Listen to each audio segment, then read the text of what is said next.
പക്വകഷായന്മാരല്ലാത്തവർ അപക്വകഷായന്മാർക്ക് കുറച്ച് ഹഠയോഗം കൂട്ടിച്ചേർക്കാമെന്ന് ശങ്കരാചാര്യർ പറഞ്ഞുവല്ലോ, വിരോധമൊന്നുമില്ല. പക്ഷെ ഇവിടെ പറയുന്നു എന്താണ് ആ യോഗം? ഒക്കെ മനസ്സിലാണ് ഈ യോഗം പരിശീലിക്കേണ്ടത്. ഏതാവാൻ യോഗാദിഷ്ട മത്ശിഷ്യൈ സനകാദിഭിഃ സർവതോ മനാകൃഷ്യ മയ്യദ്ധ ആവേശ്യതേ യഥാ. ഇത്രയും യോഗമാണ് ഞാൻ ശിഷ്യന്മാരായിരിക്കുന്ന സനകാദികളോട് പറഞ്ഞത്. അതിൻ്റെ എന്തായിരുന്നു ഉദ്ദേശം? മനഃ സർവതഃ ആകൃഷ്യ സർവതോ മന ആകൃഷ്യ മയ്യദ്ധാവേശ്യതേ യഥാ.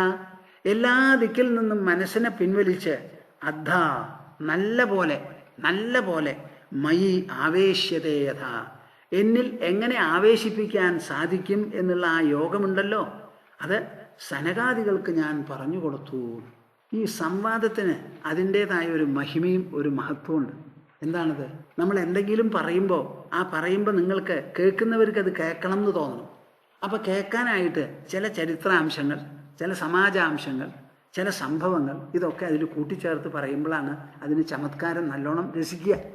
അപ്പോൾ കൃഷ്ണൻ പറയുകയാണ്, ഉദ്ധവൻ എന്നോട് ചോദിച്ചുവല്ലോ, ആ ചോദ്യത്തിനുള്ള മറുപടി ഞാൻ സനകാദികൾക്ക് മുമ്പ് പറഞ്ഞു കൊടുത്തിട്ടുണ്ട്.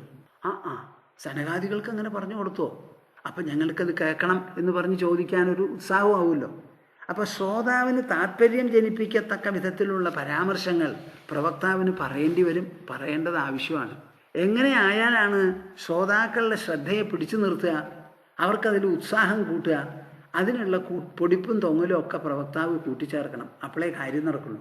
വലിയ വർത്തമാനമൊന്നും പറഞ്ഞിട്ട് കാര്യമില്ല. ഇപ്പം പ്രേക്ഷകന്മാരായ നിങ്ങൾക്ക് ഈ സംപ്രേഷണം ഇഷ്ടപ്പെടണം എന്നുണ്ടെങ്കിൽ ഇഷ്ടപ്പെടത്തക്ക വിധത്തിൽ, നിങ്ങൾക്ക് രുചി ഉണ്ടാവത്തക്ക വിധത്തിൽ പറയണം.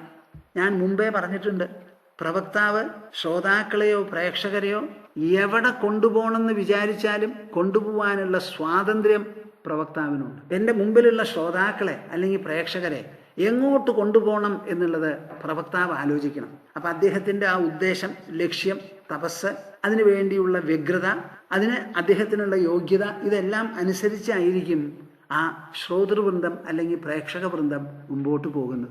അങ്ങനെ വലിയൊരു ഉദ്ദേശത്തോടു കൂടിയിട്ടാണ് ഈ ഏകാദശ സ്കന്ധം നമ്മളും ഇവിടെ സംസാരിക്കുന്നത്. ഏതാവാൻ യോഗ ആദിഷ്ടോ മച്ഛിഷ്യൈ സനകാദിഭിഃ സർവതോ മന ആകൃഷ്യ മയ്യദ്ധ ആവേശ്യതേ യഥാ. ഉടനെ ഉദ്ധവൻ കേട്ടോടനെ പറയാ, യഥാ ത്വം സനകാദിഭ്യോ ഏന രൂപേണ കേശവ യോഗമാദിഷ്ടവാൻ ഏതത് രൂപമിച്ഛാമി വേദിതും. ശ്രീകൃഷ്ണൻ തുടങ്ങിയത് എങ്ങനെയാ? യദുചക്രവർത്തി കൃഷ്ണന്റെ തന്നെ പൂർവീകനാണ്. ആ യദുചക്രവർത്തി അവധൂതനെ കണ്ട് അവധൂതന്റെ മഹത്വം മനസ്സിലാക്കി അദ്ദേഹത്തിന്റെ യാത്ര നിർത്തി നമസ്കരിച്ച് അദ്ദേഹത്തിനോട് ചോദിച്ചു എന്താണ് സ്ഥിതി ഗതി എന്നൊക്കെ. അതിന് മറുപടി പറഞ്ഞു കൊടുത്ത 24 ഗുരുക്കന്മാരെന്നൊക്കെ പറഞ്ഞിട്ടാണല്ലോ തുടങ്ങിയത്. അതുമാതിരി ഇവിടെയും അദ്ദേഹം ഒരു പൂർവ്വസംഭവം പറയുക. ആ സംഭവത്തിലേക്ക് കൊണ്ടുപോകാൻ വേണ്ടിയിട്ടാണ് സനകാദികൾ എൻ്റെ ശിഷ്യന്മാരോട് ഞാൻ പറഞ്ഞു. അപ്പം ഞാൻ മാത്രമല്ല ഇങ്ങനെയുള്ള പൃച്ഛകനല്ലേ, മഹർഷിമാർ സനകാദികൾ പോലും ചോദിച്ചു. ഞാൻ വിചാരിച്ചു ഞാൻ ഒറ്റപ്പെട്ടവനാണോ. അപ്പം സനകാദികൾ ചോദിച്ചു എന്നുണ്ടെങ്കിൽ അവർക്ക് മറുപടി പറഞ്ഞത് അതെന്താ അതിൻ്റെ കാരണം, പശ്ചാത്തലം എന്താ, ഏത് രൂപത്തിലാണ് അങ്ങ് പറഞ്ഞു കൊടുത്തത്? ഇപ്പോൾ ശ്രീകൃഷ്ണൻ ഗീത ഉപദേശിക്കുന്ന സമയത്ത് പറയാണ്, ഇമം വിവസ്വതേ യോഗം പ്രോക്തവാനഹമവ്യയം വിവസ്വാൻ മനവേ പ്രാഹ മനുരിക്ഷ്വാകവേ ബ്രവീത് ഏവം പരമ്പരാ പ്രാപ്തം ഇമം രാജർഷയോ വിദുഃ സകാലേനേഹ മഹത യോഗോ നഷ്ടഃ പരന്തപ സയേവായം മയാ തേദ്യ യോഗഃ പ്രോക്തഃ പുരാതനഃ ഭക്തോസി മേ സഖാ ചേതി രഹസ്യം ഹേതദുത്തമം. 3-ാം അധ്യായം കഴിഞ്ഞ് 4-ാമത്തേതിലേക്ക് തുടങ്ങുമ്പോൾ കൃഷ്ണൻ പറയണതാ, വംശകഥനം കഴിഞ്ഞാൽ പറയുന്ന സബ്ജക്റ്റ് അവസാനിച്ചു എന്നാണ്. അപ്പം ഞാൻ പറയാനുള്ളതൊക്കെ പറഞ്ഞു തന്നു അർജുന. 2-ാമത്തെ അധ്യായത്തിൽ തന്നെ പരിസമാപിച്ചു. അപ്പോൾ ജ്യായസി ചേത് കർമ്മണസ്തേ മതാ ബുദ്ധിർജനാർദ്ദന എന്നൊരു ചോദ്യമാണ് ആര് ചോദിച്ചത്? അർജുനൻ.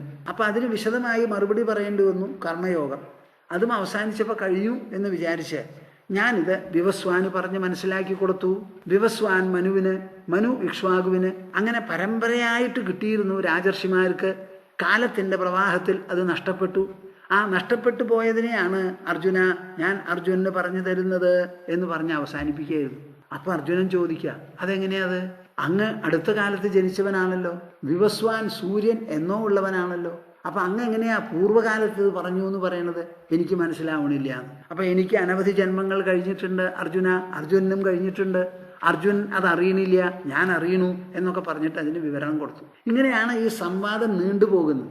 അപ്പൊ ഇവിടെ പറയുകയാണ് അദ്ദേഹം, സനകാദികൾക്ക് പറഞ്ഞു കൊടുത്തു എന്ന് കേട്ടപ്പോ ഉദ്ധവൻ അറിയണം, യഥാ ത്വം സനകാദിഭ്യോ ഏന രൂപേണ കേശവ.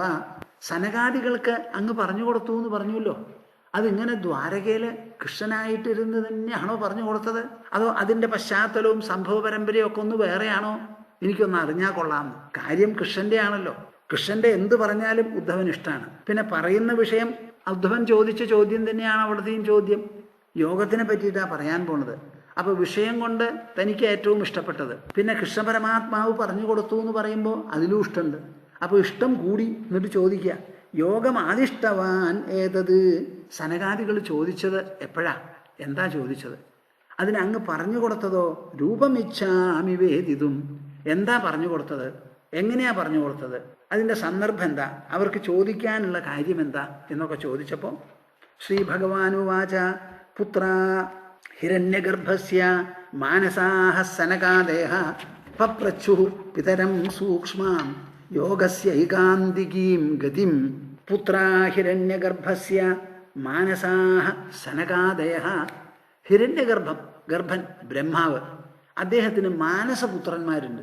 ബ്രഹ്മാവ് ഇങ്ങനെ സൃഷ്ടിക്കുകയാണല്ലോ, ആ സൃഷ്ടിക്കുന്ന ബ്രഹ്മാവിന് മനസ്സിൽ ജനിച്ച ചില പുത്രന്മാരുണ്ട്, അവരാണ് സനകാദികൾ. മാനസാഹ സനകാദേഹ പപ്രച്ഛുഹു. നിങ്ങളൊക്കെ കുട്ടികളായി ജനിച്ചവരാണല്ലോ, അച്ഛനമ്മമാരെ എല്ലാവർക്കും ഉണ്ടായി കാണും. ഇപ്പോഴും നിങ്ങൾക്ക് ചിലപ്പോൾ അച്ഛനമ്മമാർ ജീവിച്ചിരിക്കുന്നുണ്ടാവും. നിങ്ങൾ എപ്പോഴെങ്കിലും അച്ഛനമ്മമാരുടെ അടുത്ത് പോയി ഈ സനകാദികൾ ബ്രഹ്മാവിനോട് ചോദിച്ച മാതിരി ചോദിച്ചിട്ടുണ്ടോ? ഒന്ന് ആലോചിക്കാനുള്ള സമയമാണ്. അച്ഛനോട് ചിലപ്പോൾ വഴക്ക് കൂടാൻ പോകും. കുട്ടിക്കാലത്താണെങ്കിൽ പല സാധനങ്ങളും വേണമെന്ന് പറയും, കൊടുത്തില്ലെങ്കിൽ കരയും, തന്നില്ലെങ്കിൽ കരയും. ഇതൊക്കെ നിങ്ങൾ ചെയ്യുന്നതാണ്. പക്ഷെ ഇങ്ങനെയുള്ള ചില കാര്യങ്ങളും ആയിക്കൂടെ? എന്താ അപ്പം അതിന് കുഴപ്പം? അപ്പം അതൊക്കെ പരിശോധിക്കാനുള്ള സമയമാണ്. ഹിരണ്യഗർഭസ്യ പുത്രാഹ മാനസാഹ പുത്രാഹ സനകാദേഹ. സനകാദികളെല്ലാം മാനസപുത്രന്മാരാണ് ബ്രഹ്മാവിൻ്റെ. പപ്രച്ഛുഹു പിതരം. അച്ഛൻ്റെ അടുത്ത് ചെന്ന് ചോദിച്ചു, എന്ത്? സൂക്ഷ്മാം ഐകാന്തികീം ഗതിയും യോഗസ്യ. ഈ യോഗം, യോഗം എന്നൊരു ശബ്ദമുണ്ട്. എന്താ അത്? ചേരല്, ലയിക്കല്, ഒന്നാവല് എന്നൊക്കെ. ഇത് മനുഷ്യജീവിതത്തിലുള്ള നേട്ടമായിട്ടാണ് പറയണത്. നാം ഇവിടെ പലതും പെറുക്കി കൂട്ടുന്നുണ്ട്, പലതും ഒരുക്കുന്നുണ്ട്. ഈ ഒരുക്കുന്ന സാധനങ്ങളൊക്കെ നമ്മളിൽ നിന്ന് വേറിട്ടതാണ്. ഒന്നോടും കൂടി നമ്മൾ ചേരണില്ല. ഇനി അവസാനം പോണതോ എല്ലാറ്റിനെയും വിട്ടിട്ടാണ് പോണത്. അപ്പം ഇവിടെ ചേർച്ച അല്ലെങ്കിൽ യോജിക്കുക എന്ന് പറയുന്നത് എവിടെയാ? ഇല്ല. എന്നാൽ യോഗം, യോഗം, യോഗസിദ്ധി, യോഗസിദ്ധി, യോഗനിഷ്ഠ എന്നിങ്ങനെ ധാരാളം പറയുന്നുണ്ട്. ഒരു ഭാഗത്ത് വൈദിക ജീവിതം, ദേവന്മാരെ സ്തുതിക്കുക, യാഗയജ്ഞങ്ങൾ നടത്തുക, കണ്ണടച്ച് കുറച്ച് ധ്യാനിക്കുക, ഉപനിഷത്ത് വിചാരം ചെയ്യുക, ഇതൊക്കെയുണ്ട്. യോഗം എന്ന് പറയണത് എന്താ? അപ്പം എന്തോ ഒന്ന് മനുഷ്യനിൽ ഇനി ഒന്നായിട്ട് ലയിച്ച് ഒന്നായി ചേരും. വെള്ളം വെള്ളത്തിലൊഴിച്ച മാതിരി, പാല് പാലിലൊഴിച്ച മാതിരി, തേൻ തേനിലൊഴിച്ച മാതിരി. അതെന്താണ് സംഗതി? ഒന്ന് അറിയണം. അപ്പോൾ യോഗസ്യ, യോഗാനുഷ്ഠാനത്തിൻ്റെ ഐകാന്തികീം ഗതിം. ഏകാന്തികം, ഏകാന്തമായിരിക്കുന്ന എന്താണ് ഈ യോഗത്തിൻ്റെ ഗതി? ഞങ്ങൾക്കൊന്ന് പറഞ്ഞ് മനസ്സിലാക്കി തരൂ. ആരോടാ നമ്മൾ ചോദിക്കുക? അച്ഛനോടല്ലാതെ.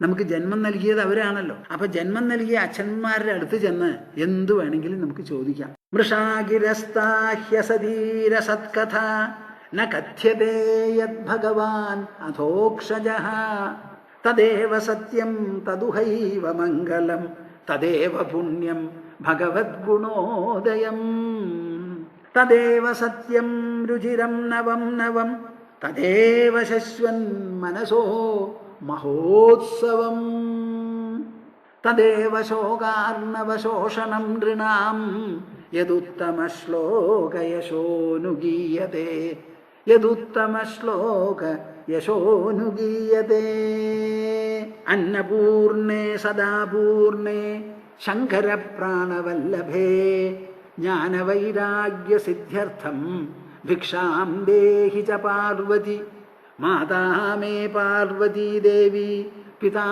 ദേവോ മഹേശ്വരഃ ബാന്ധവാ ശിവഭക്താശ്ച സ്വദേശോ ഭുവനത്രയം അപ്പൊ സനകാദികൾ ബ്രഹ്മാവിൻ്റെ അടുത്ത് ചോദിച്ചു അത്രേ. സനകാദയ ഊജുഹു, അവർ ചോദിക്കാനുള്ള കാര്യം എന്താ, കാരണം എന്താ, വളരെ ശ്രദ്ധിക്കേണ്ട കാര്യമാണ്. ഗുണേഷ്വാവിശതേ ചേതോ ഗുണാശ്ചേതസി ച പ്രഭോ കഥം അന്യോന്യസന്ധ്യാഗോ മുമുക്ഷോഹോ അതിഥിതീർഷോഹോ. നിങ്ങളിതൊക്കെ ശ്രദ്ധിക്കുന്നുണ്ടോ കൂട്ടരെ? എവിടെയാ പോയിരിക്കുന്ന കാര്യം? ഉദ്ധവൻ കൃഷ്ണൻ പറഞ്ഞത് പ്രകാരം ദ്വാരകയും തൻ്റെ കുടുംബക്കാരെയും എല്ലാവരെയും പിന്നിട്ട് ബദരികാശ്രമത്തിലേക്ക് പൊക്കോളൂ എന്നെ വിചാരിച്ച് കാണുന്നത് മുഴുവനും കൃഷ്ണമയമായി തീരട്ടെ, ഇവിടുന്ന് പുറത്തേക്ക് പോകണം. എന്താ കാരണം?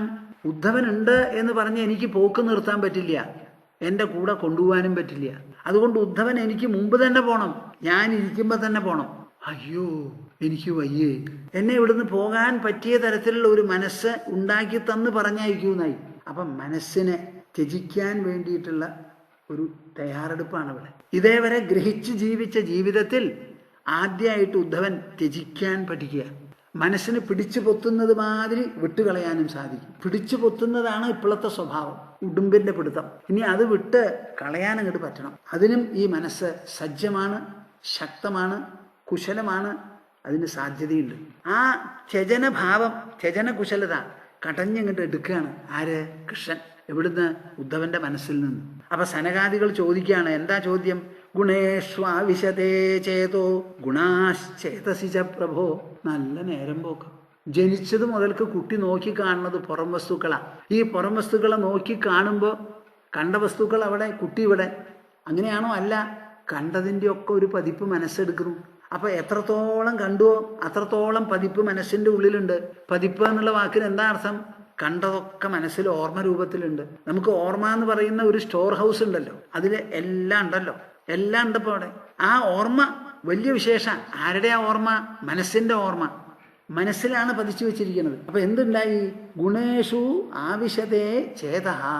നമ്മുടെ മനസ്സ് ഈ ലോക വസ്തുക്കളിൽ ആവിശതേ, ആവേശത്തോടു കൂടി അങ്ങോട്ട് കയറും. കണ്ണ് തുറന്ന് കാണണം എന്ന് വിചാരിക്കുമ്പോഴേ വസ്തുദർശനം ഉണ്ടാവുന്നുള്ളൂ. ആ കണ്ണ് തുറക്കലും കാണണം എന്നുള്ള ആ പ്രയാണമുണ്ടല്ലോ, അത് വസ്തുക്കളിൽ ചേരുന്നതാണ്. അത് കഴിഞ്ഞാലോ വസ്തുക്കൾ നമ്മുടെ മനസ്സിലും പതിഞ്ഞ് അതിൻ്റെ ഉള്ളിലും കൂടി. ഗുണാശ്ചേതസി ച പ്രഭോ. ഹേ പ്രഭോ, ഈ ഗുണങ്ങളും ലോകവസ്തുക്കളും മനസ്സിലും പതിഞ്ഞു. കഥം അന്യോന്യസന്ധ്യാഗോ. ഇവ രണ്ടിനെയും ഒരുമിച്ചങ്ങോട്ട് വിടുന്നത് എങ്ങനെയാ അത് സാധിക്കുക? കണ്ണുകൊണ്ട് കണ്ടാൽ ആ വസ്തു മനസ്സിൽ പതിഞ്ഞു. വസ്തുവിനെ കണ്ടാൽ കണ്ണിന് കാണണമെന്നും മനസ്സിന് പതിക്കണമെന്നും തോന്നും. അപ്പൊ ഇവർ രണ്ടുപേരും തമ്മിൽ ഒരു അഭേദ്യമായിരിക്കുന്ന ബന്ധമുണ്ട്. ആ അഭേദ്യ ബന്ധം ഉള്ള സമയത്ത് ഇത് രണ്ടിനെയും വിടുക എന്ന് പറഞ്ഞാൽ എങ്ങനെയാ സാധിക്കുക? ഇപ്പൊ വസ്തുക്കളെ വിടണമെങ്കിൽ ഇന്ദ്രിയങ്ങളെ വിടണം, ഇന്ദ്രിയങ്ങളെ വിടണമെങ്കിൽ വസ്തുക്കളെ വിടണം. ഇവ രണ്ടുപേരും തമ്മിലുള്ള ഒരു ബന്ധം അഭേദ്യമായിരിക്കെ മുമുക്ഷോഹോ അതിഥിതീർഷോഹോ. മോക്ഷം വേണം എന്നുള്ള വിചാരക്കാരൻ. എന്താണ് ഈ മോക്ഷം? ഈ ബന്ധനത്തിൽ നിന്ന് അങ്ങോട്ട് വിട്ടുകിട്ടൽ. അപ്പൊ ഇന്ദ്രിയങ്ങളും ലോകവസ്തുക്കളും തമ്മിലുള്ള കൂടിച്ചേർച്ചയിൽ, ആ കൂടിച്ചേർച്ചയിൽ നിന്ന് നിരന്തരം തൊടുത്തുവിടുന്ന പ്രേരണകളും അതിൽ നിന്ന് ജനിക്കുന്നതായ രാഗദ്വേഷ ഭയങ്ങളും കാമക്രോധങ്ങളും എല്ലാം തന്നെ ഒരു വലിയ നൂലാമാലായിട്ടായിരിക്കുന്നത്. ഇതിനെ മുഴുവനും വിട്ടുകളയുക എന്ന് പറഞ്ഞാൽ എവിടെയായി പിടിക്കുക, എവിടെയായി വിടുക? വലിയ ചോദ്യമാണ് കൂട്ടരെ. നിങ്ങളിത് മനസ്സിലാക്കുന്നുണ്ടോ? സനകാദികളാണിത് ചോദിച്ചത്. ആരോട്? ബ്രഹ്മാവിനോട്. ആരോടാ ചോദിക്കുക? ബ്രഹ്മാവാണല്ലോ ലോകം രചിക്കുന്നത്, ഇന്ദ്രിയങ്ങൾ രചിക്കുന്നത് അദ്ദേഹമാണ്. ലോകവസ്തുക്കൾ ഇന്ദ്രിയങ്ങളുടെ ആകർഷണത്തിന് വിധേയമായിട്ടുള്ളത്, മനസ്സിൽ പതിയുന്നത്, ഇതൊക്കെ ബ്രഹ്മാവിൻ്റെ രചനയാണ്. അപ്പം അങ്ങ് ഇങ്ങനെ ഒരു രചന നടത്തിയിട്ടുണ്ടല്ലോ. ഞങ്ങളുടെ മനസ്സിൽ നിറച്ച് ലോകവസ്തുക്കളാണ്. ലോകവസ്തുക്കളുടെ പിന്നാലെയാ മനസ്സ്. ഇതിലിപ്പോൾ ലോകവസ്തുക്കളെ വിടുക എന്ന് പറഞ്ഞാൽ മനസ്സിനെ വിടുന്നതിന് തുല്യ. ഇത് രണ്ടും കൂടിയിട്ട് എങ്ങനെയാ ത്യജിക്കുക? മനസ്സില്ലാതെ കഴിയുക എന്നാണോ അർത്ഥം? ലോകവസ്തുക്കളുടെ പതിപ്പ് മനസ്സിൽ എടുക്കണ്ട എന്നാണോ അർത്ഥം? അപ്പോൾ കണ്ണ് കണ്ടില്ല എന്ന് വെച്ചാൽ കണ്ണിന് പ്രയോജനമില്ല, കേട്ടില്ല എന്ന് വെച്ചാൽ കാതിനും പ്രയോജനമില്ല. ഈ കാതും കണ്ണും കയ്യും കാലും ഒക്കെ എത്രത്തോളം കാലം ഇരിക്കുന്നുവോ അതാത് വസ്തുക്കളെ അവ ഗ്രഹിക്കും. ആ ഗ്രഹണത്തിൻ്റെ സ്വാധീനം തുടർച്ചയായിട്ടുണ്ടാവും. ഇതെങ്ങനെയാ വിടുക? അന്യോന്യസന്ത്യാഗ കഥം. എങ്ങനെയാണ് ഈ ത്യാഗം സാധിക്കുക? മുമുക്ഷോഹോ അതിഥിതീർഷോഹോ. ഇത് അത്യാവശ്യമാണ്, ഒഴിച്ചുകൂടാത്തതാണ്. ആർക്ക്? മുമുക്ഷുവിന്. മോക്ഷം വേണം എന്നുള്ളവന് ഈ ത്യാഗം കൂടാതെ കഴിയില്ല. അതെങ്ങനെ സാധിക്കും എന്നൊരു ചോദ്യമാണ്, വലിയൊരു ചോദ്യമാട്ടോ അത്. ഈ ശ്ലോകം നിങ്ങൾ ഇരുന്ന് വായിച്ച് തുടർന്ന് ചിന്തിച്ച് അതിൻ്റെ പൊരുളും അതിൻ്റെ നിർബന്ധവും അതിന് കിട്ടാൻ പോകുന്ന ആശയ തെളിച്ചവും അസലായിട്ട് നിങ്ങൾ നേടണം. ഗുണേഷ്വാവിശതേ ചേതോ ഗുണാശ്ചേതസി ച പ്രഭോ കഥം അന്യോന്യസന്ത്യാഗഃ മുമുക്ഷോഃ അതിതിതീർഷോഃ. ശ്രീ ഭഗവാനുവാച. ഇത് സനകാദികൾ പറഞ്ഞതാ. ആരോട് പറഞ്ഞു? ബ്രഹ്മാവിനോട്.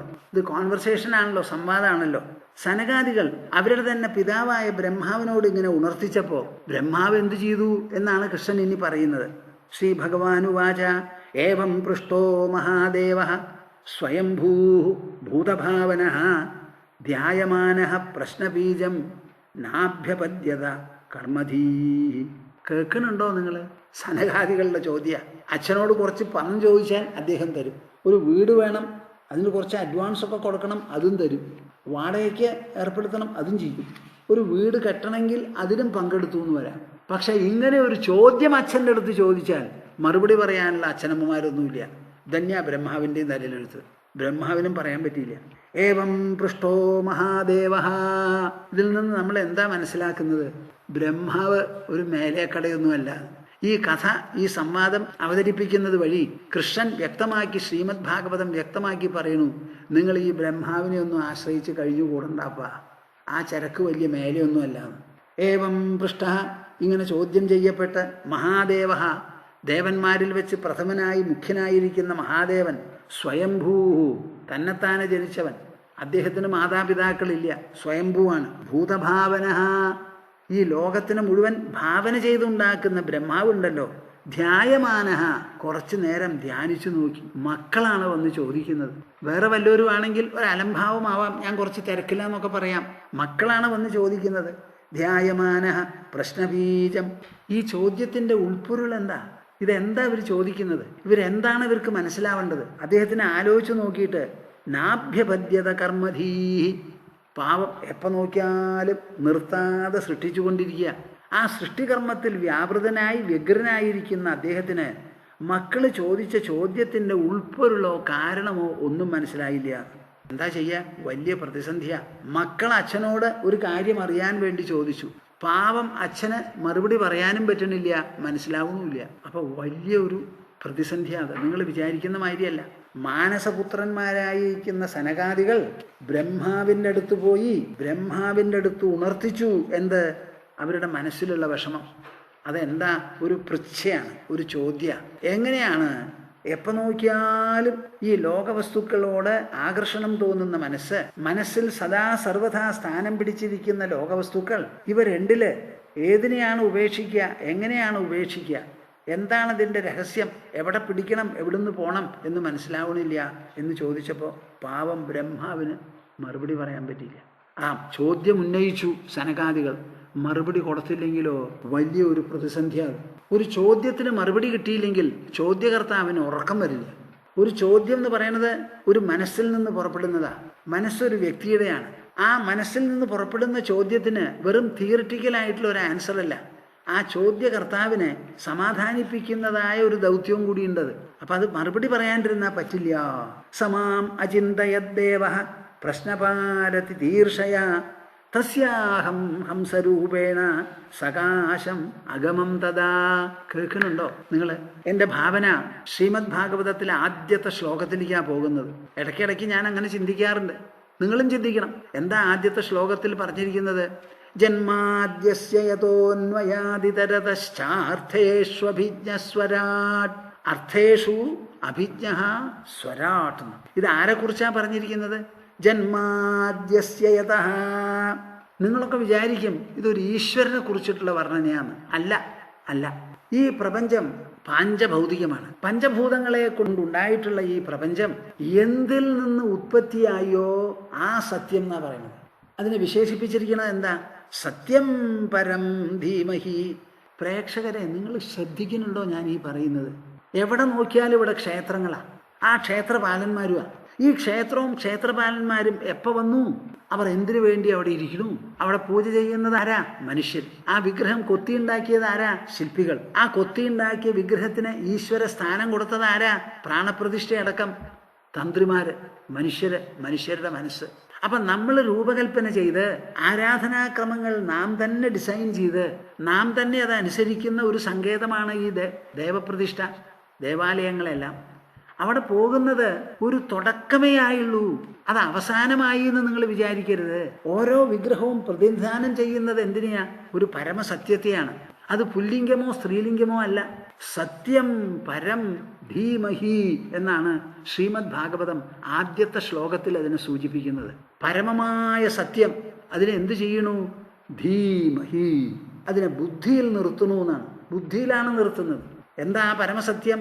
ജന്മാദ്യസ്യതോന്വയാദിതരതഃ, ജന്മം, നിലനിൽപ്പ്, സംഹാരം, ഇതെല്ലാം ഇവിടെ നടക്കുന്നത് ആ ഒരൊറ്റ കേന്ദ്രത്തിൽ നിന്നാണ്. അതെന്താ? അർത്ഥേഷു അഭിജ്ഞഃ. എന്ത് കാര്യം എവിടെ നടക്കണോ അതിനുള്ള തയ്യാറും ഓടിയെത്താനും അതിന് സാധിക്കും. ഇന്നതേ നിർവഹിക്കാവൂ എന്നില്ല. എവിടെ പ്രതിസന്ധി ഉണ്ടോ പാഞ്ഞെത്തി ആ പ്രതിസന്ധി പരിഹരിക്കും. അതൊരു വ്യക്തിക്കാകാം, ഒരു സമാജത്തിനാകാം, ഒരു രാജ്യത്തിനാകാം. പക്ഷേ അപേക്ഷയുള്ള ഒരു ജനത്തിനെല്ലാം ഉപേക്ഷ കൂടാതെ കൊടുക്കുമീശൻ. പക്ഷെ അപേക്ഷയുള്ളവർക്കേ കൊടുക്കും, ഇല്ലാത്തവർക്ക് കൊടുക്കാറില്ല. ചോദിക്കണം ആവശ്യത്തിനനുസരിച്ച്. ഇവിടെ ബ്രഹ്മാവ് എന്ത് ചെയ്തു? മക്കൾ വന്ന് ചോദിച്ചു. താനാണെങ്കിൽ സൃഷ്ടിയിൽ വ്യാപൃതനാണ്. മക്കൾ ചോദിച്ച ചോദ്യത്തിന് പൂർവ്വപീഠികയൊന്നുമില്ല. പെട്ടെന്നൊരു ചോദിച്ചു. അതോ വലിയ ചോദ്യ, മനുഷ്യൻ്റെ മനസ്സിനെ സംബന്ധിച്ചൊരു ചോദ്യ. മനസ്സ് നമുക്കുണ്ട്, അത് ഇന്ദ്രിയങ്ങളെ പ്രവർത്തിപ്പിക്കുന്നു. തത്ഫലമായി ലോകവസ്തുക്കളുടെ പതിപ്പുകൾ മനസ്സിൽ വന്ന് പതിയണു. അവ പ്രേരണകൾ ജനിപ്പിച്ച് പിന്നെയും വ്യവഹാരങ്ങൾ ഇങ്ങനെ തുടർച്ചയായിട്ട് പോവുക, ഒരു വിഷയ സർക്കിൾ എന്നുള്ള നിലയ്ക്ക്. ആ വിഷയ സർക്കിളിനെ എങ്ങനെ നിർത്തും? എങ്ങനെയാണ് ഇതിൽ നിന്നും മോചനം നേടുക? പാവം ബ്രഹ്മാവ് പോലും ആലോചിച്ച് കാണില്ല ഈ ചോദ്യം. അപ്പം അദ്ദേഹത്തിന് പിടികിട്ടിയില്ല. മാം അചിന്തയത് ദേവഃ, ഞാൻ ബ്രഹ്മാവായിരിക്കുന്നു, സൃഷ്ടിക്കുന്നു. അപ്പം എനിക്ക് സൃഷ്ടിക്കാനായി എന്തെങ്കിലും ഒരു പദാർത്ഥം വേണം, അതിനുള്ള കഴിവ്. അപ്പം നമുക്കൊക്കെ മീതെ ഒരു ശക്തിയുണ്ട്. ആ ശക്തിയെക്കുറിച്ച്, ആ സാന്നിധ്യത്തെക്കുറിച്ച് ആലോചിച്ചു അത്രേ. കൃഷ്ണൻ ഇവിടെ പറയണത് എന്നെ ചിന്തിച്ചു എന്നാണ്. അവിടെ കൃഷ്ണൻ ഞാൻ എന്ന് പറയുന്നത് കൃഷ്ണൻ്റെ ശരീരത്തിനെയല്ല. ശരീരത്തിനല്ലെങ്കിൽ പിന്നെ എന്തിനെയാ? പരമാത്മാവിനെയാണ്. ആ പരമാത്മാവ് മറ്റെല്ലാവരിലും, നിങ്ങളിൽ ഓരോരുത്തരിലും ഉള്ളതുപോലെയുള്ള ആത്മാവാണ്. അപ്പം അദ്ദേഹം പരമാത്മഭൂതമായിരിക്കുന്ന പരമസത്യത്തെക്കുറിച്ച് ആലോചിച്ചു. സനകാദികൾ, എൻ്റെ മാനസപുത്രന്മാർ എൻ്റെ അടുത്ത് വന്ന് ചോദിച്ചിട്ടുണ്ടല്ലോ, ഇവർക്കൊരു മറുപടി പറയണല്ലോ എൻ്റെ ഈശ്വര, എനിക്ക് മനസ്സിലാവുന്നില്ലല്ലോ എന്ന് വിചാരിച്ച് ഒരു ഗതികേടും ഒരവശതയോടും കൂടി എന്നെ അങ്ങോട്ട് ചിന്തിച്ചു. പ്രശ്ന പാരതി തീർഷയ, അവരുടെ ചോദ്യത്തിന് മറുപടി പറഞ്ഞു കൊടുക്കണം. എനിക്കാണെങ്കിൽ അത് അറിയൂല, അവർക്ക് മറുപടി വേണം താൻ. അപ്പം ഈ മറുപടി എനിക്ക് എവിടുന്ന് കിട്ടും? അങ്ങനെ അങ്ങോട്ട് ഒരു പ്രാർത്ഥനാ രൂപത്തിൽ കണ്ണടച്ച് എന്നെക്കുറിച്ച് ചിന്തിച്ചപ്പോൾ ഒരു സംശയം ഉണ്ടായിരുന്നില്ല. തസ്യാഹം ഹംസരൂപേണ. കേൾക്കുന്നുണ്ടോ നിങ്ങൾ? ഒരു ഭാഗത്ത് നമ്മുടെ ഭാരത മനസ്സിൻ്റെ ഭാവനാവൈഭവത്തെയാണ് കാണിക്കുന്നത്. അതേ സമയത്ത് ഭാവനാവൈഭവം മാത്രമല്ല, അതിസൂക്ഷ്മമായിരിക്കുന്ന എന്തിനേയും നുഴഞ്ഞു കയറി കാര്യങ്ങൾ മനസ്സിലാക്കാനുള്ള, ചികഞ്ഞു നോക്കി മനസ്സിലാക്കാനുള്ള ബുദ്ധിയുടെ വൈഭവം, ഇത് രണ്ടും അടങ്ങുന്നതാണ്. ഉടനെ തസ്യാഹം, ആ അഹം എന്നുള്ള വാക്കിന് അവിടെ എന്താ അർത്ഥം? ആ ജന്മാദ്യസ്യതോന്വയാദിതരതഃ ചാർത്ഥേഷ്വഭിജ്ഞസ്വരാട് സത്യം പരം ധീമഹി. ആ പരമസത്യമുണ്ടല്ലോ, ആ പരമസത്യത്തെയാണ് ഞാൻ എന്ന വാക്കുകൊണ്ട് നാം സൂചിപ്പിക്കുന്നത്. ആ പരമസത്യമായിരിക്കുന്ന കൃഷ്ണപരമാത്മാവ് ഹംസരൂപേണ, ഒരു അരയന്നത്തിൻ്റെ രൂപത്തിൽ സകാശമഗമം തഥാ. അരയന്നത്തിന് എവിടെയും പോവാമല്ലോ. ബ്രഹ്മാവിൻ്റെ വാഹനം അരയന്നമാണല്ലോ. ആ അരയന്നം, അതിൻ്റെ നട തന്നെ വളരെ വിശേഷമാണ്. ശരീരത്തിന് നല്ല വണ്ണുണ്ട്. അതിങ്ങനെ ഓരോ കാലും എടുത്തു വെച്ച് പോകുമ്പോൾ അതിൻ്റെ പൃഷ്ഠവും ശരീരവും അനങ്ങണത് നല്ലതാണ്, നല്ല നടയാണ്. സ്ത്രീകൾ അങ്ങനെ വേണം നടക്കാൻ എന്നൊക്കെ നമ്മൾ പറയും. അത്ര അഴകായിട്ട് അവിടെ ചെന്നു. ഒന്നുമില്ല, ഒരു പക്ഷിയാണ് വന്നിരിക്കുന്നത്. ഈ ഭാഗത്തിന് ഹംസഗീത എന്നാണ് പറയുക. തസ്യാഹം ഹംസരൂപേണ സകാശം അഗമം തഥാ. ഒരു ഭാഗത്ത് മക്കൾ അവിടെ ചോദിക്കുന്നു, സനകാദികൾ മഹർഷിമാർ. ലോകം മുഴുവനും ആരാധിക്കുന്നവരാണ് ആര്? സനകാദികൾ. ബ്രഹ്മാവിന് അത്ര ആദരവില്ല അവിടെ. അവർ അച്ഛനോട് ആ മക്കളുടെ സ്വാതന്ത്ര്യം പൂർണ്ണമായി എടുത്തുകൊണ്ട് അച്ഛൻ പറഞ്ഞു തരൂല്ലോ, ഈ ലോകം മുഴുവനും സൃഷ്ടിക്കുന്ന ആൾ, രചിക്കുന്ന ആളാണല്ലോ, അദ്ദേഹം പറഞ്ഞു തരൂല്ലോ എന്ന്. ഇവിടെ ഉദ്ധവൻ കൃഷ്ണനോട് ഉപദേശം ചോദിക്കുന്ന സമയത്ത് ഒരു വാക്ക് പറയുന്നുണ്ട്. നിങ്ങളിതൊക്കെ ശ്രദ്ധിച്ച് ഓർമ്മ വെച്ചിട്ടുണ്ടോ? ബ്രഹ്മാദയസ്തനുഭൃതോ ബഹിരർത്ഥഭാവാ. എന്നെ ഈ കാര്യത്തിൽ ഉപദേശിക്കാനായി ലോകത്തിൽ ഒരാളെയും ഞാൻ കാണുന്നില്ല. എന്താ കാരണം? ബ്രഹ്മാദയ, ബ്രഹ്മാവ് മുതലായിട്ടുള്ളവർ, തനുഭൃതോ, ശരീരമുള്ളവരെല്ലാവരും, ബഹിരർത്ഥഭാവാ, അവരുടെ നോക്കും ലാക്കും നോട്ടവും ഒക്കെ പുറത്താണ്. ഇവിടെ വിഷമം എനിക്ക് എവിടെയാ? അകത്താ.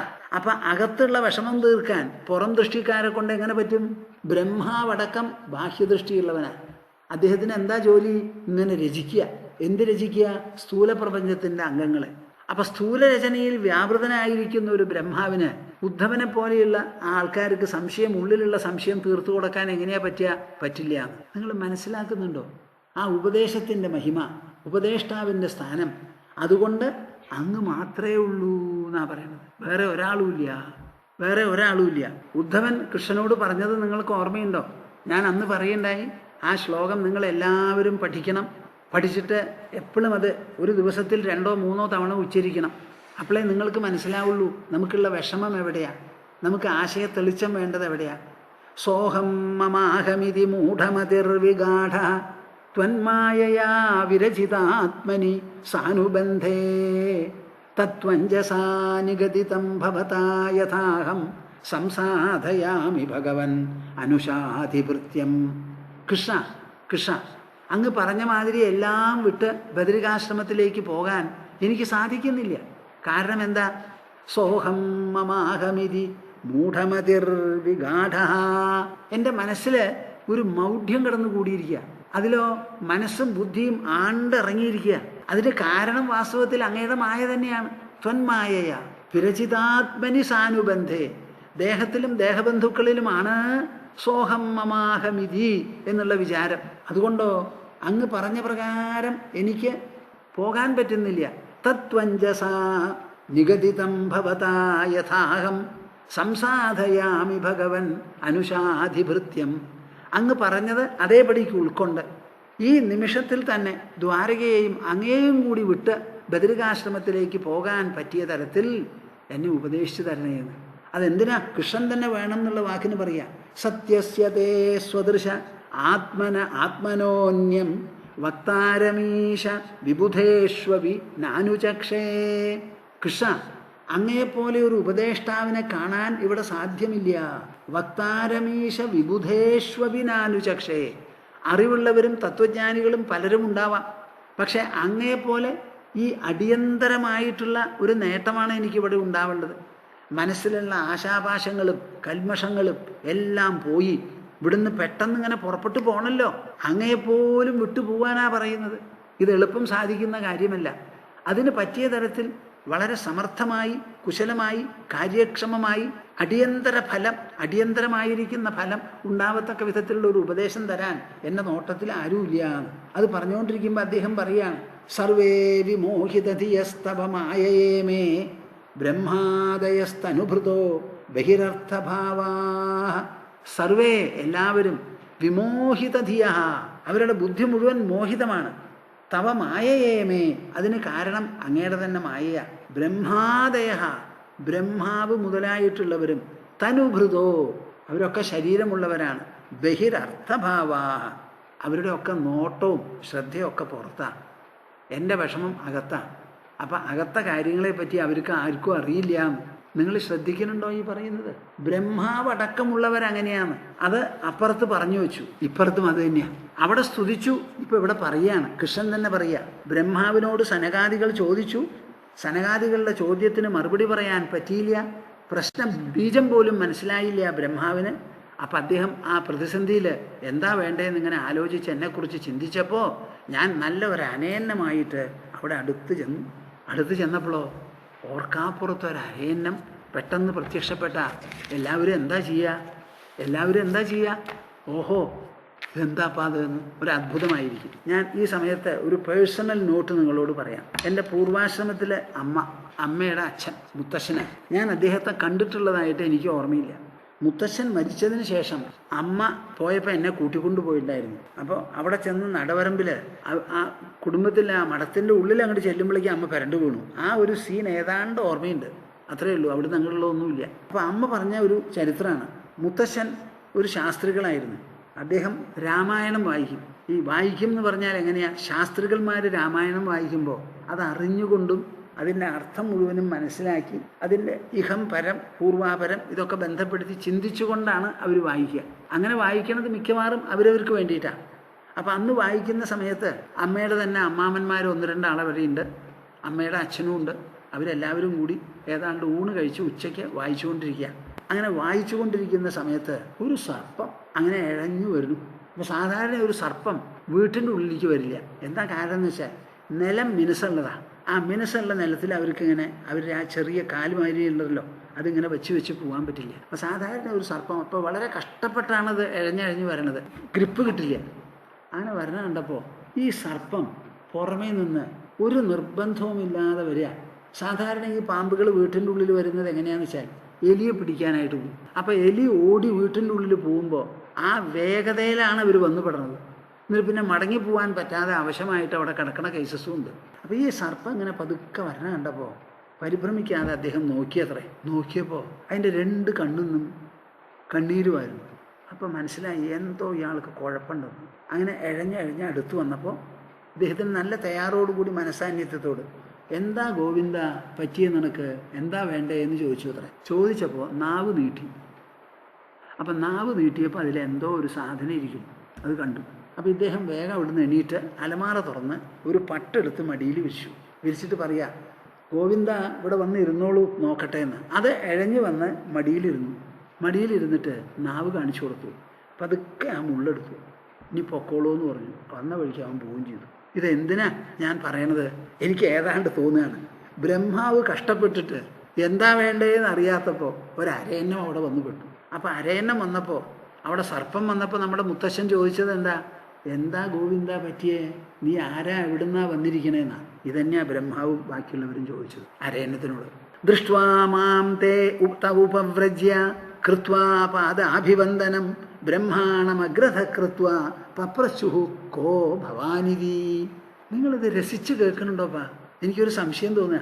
നമ്മളിവിടെ ചർച്ച ചെയ്യണത് എന്താ? അതിസൂക്ഷ്മമായിരിക്കുന്ന അധ്യാത്മ വിഷയങ്ങളാണ്. അതിൽ എങ്ങനെയൊക്കെയാണ് അവതരണം എന്നൊന്ന് നോക്കൂ നിങ്ങൾ.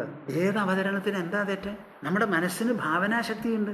ആ ഭാവനാശക്തി കൊണ്ട് നിങ്ങൾക്ക് എന്ത് വേണമെങ്കിൽ എവിടെ വേണമെങ്കിൽ എങ്ങനെ വേണമെങ്കിലും ചെയ്യാം. ഭാവനയെ തടുത്തു നിർത്തണ്ട. പക്ഷേ ഉദ്ദേശം വിട്ടുപോകരുത്, ലക്ഷ്യം വിട്ടുപോകരുത്. ഇവിടെ ആവശ്യം എന്താ? ഉദ്ധവന്റെ മനസ്സിലുള്ള കൽമഷങ്ങളും സംഘങ്ങളും എല്ലാം പോയി ആ മനസ്സങ്ങോട്ട് തെളിയണം, ശുദ്ധമണ്ഡലാവണം. ഒരു വിഷമവുമില്ലാതെ ദ്വാരകയെ പിന്നാക്കം നോക്കാതെ നടന്നങ്ങോട്ട് പോകണം. കൃഷ്ണപരമാത്മാവിനെ അടക്കം വിട്ടിട്ട് പോകണം. ഇതാണ് ആവശ്യം. അത് മാറരുത് കേട്ടോ. അതിന് 1 അരയന്നോ 4 അരയന്നോ വന്നാൽ നമുക്ക് എന്താ വിരോധം? ഒരു ബ്രഹ്മാവല്ല, 2 ബ്രഹ്മാവായിക്കോട്ടെ, ശിവനും ആയിക്കോട്ടെ, അതൊക്കെ അവിടെ മാറി നിൽക്കും. ചർച്ച ചെയ്യുന്ന വിഷയമാണ് ഇവിടെ പ്രധാനം. അരയന്നമായി ചെന്നപ്പോൾ അവർക്ക് എല്ലാവർക്കും അതിശയം തോന്നി.